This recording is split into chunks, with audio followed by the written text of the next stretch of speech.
नमस्कार दोस्तों, आप देख रहे हैं ग्लोबल पल्स और मैं हूं परेश पुराणिक। एक अप्रत्याशित मोड़ में भारत और कनाडा आतंकवाद के ऊपर एक दूसरे के साथ खुफिया जानकारी साझा करने जा रहे हैं। बावजूद इसके कि ये वही कनाडा है जिसने भारत के ऊपर, कनाडा की धरती के ऊपर एक राजनीतिक हत्या करने की साजिश करने का आरोप लगाया था। यह सच है।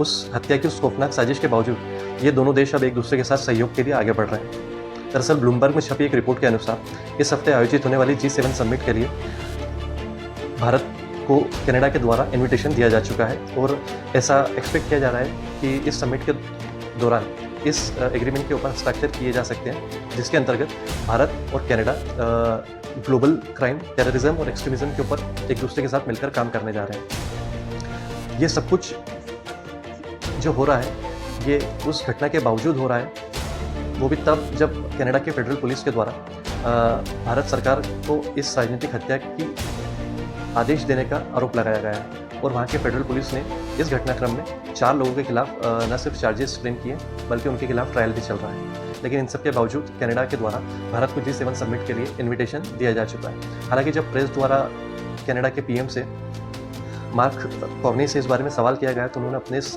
डिसीजन को डिफेंड किया है और उन्होंने ये तर्क दिया है कि भारत जो है वो दुनिया की 5वीं सबसे बड़ी अर्थव्यवस्था है और जो ग्लोबल सप्लाई चेन है उसका एक इम्पॉर्टेंट पार्टनर है, इसलिए भारत को इग्नोर नहीं किया जा सकता। हालांकि ये बात कनाडा में बहुत से लोगों को रास नहीं आ रही है। अब इस सब के ऊपर वहाँ के जो लोकल लीडर्स हैं, पॉलिटिकल लीडर्स, उनके रिएक्शंस आना चालू हो चुके हैं। वहाँ की पॉलिटिकल पार्टी के एक लीडर ने ये स्टेटमेंट पास किया है कि कनाडा जो है वो ह्यूमन राइट्स के लिए सबसे आगे खड़ा होता है और कनाडा के लोग भी, इसलिए किसी भी कीमत पर न्याय और जो मूलभूत अधिकार है उनके ऊपर किसी भी प्रकार का समझौता नहीं किया जा सकता, यह नॉन निगोशिएबल है। दरअसल 2 साल पहले जब ये घटना हुई थी तब कनाडा के जो तत्कालीन प्राइम मिनिस्टर थे जस्टिन ट्रूडो, उनके कार्यकाल के दौरान भारत और कनाडा के जो डिप्लोमेटिक रिलेशंस थे वो काफ़ी ज़्यादा डाउनग्रेड हो गए थे, काफ़ी ज़्यादा वीज़ास कैंसिल हुए थे और दोनों देशों ने एक दूसरे के राजनयिकों को अपने अपने देश से निष्कासित कर दिया था।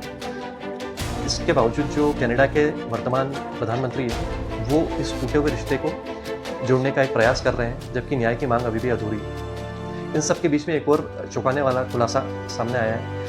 भारत का एक और संदिग्ध व्यक्ति जिसका संबंध एक आपराधिक गिरोह से है, उसका एक लिंक सामने आया है और ऐसा दावा किया जा रहा है इस रिपोर्ट में कि वो एक और पॉलिटिकल लीडर जो है उसकी रेकी कर रहा है एवं न सिर्फ उसके डेली रूटीन बल्कि उसके जो सफ़र है, उसका जो ट्रैवल है और उसके परिवार के ऊपर भी वो नज़र रख रहा है।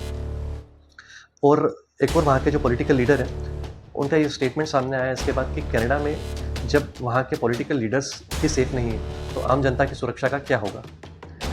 अब कानूनी प्रक्रिया अपने अंतिम चरण में है और ये कनाडा को तय करना है कि वह सहयोग की राह चुनेगा या सिद्धांतों की। और अब कनाडा के पास 2 विकल्प हैं, या तो वो न्याय को चुन ले या कूटनीति को, या फिर सहयोग और समझौते में से किसी एक को चुन ले। दुनिया इस वक्त कनाडा को देख रही है और ये कनाडा को तय करना है कि वह कैसा देश बनना चाहता है और किस हद तक अपने मूल्यों की रक्षा करेगा। आज के अंत में इतना ही।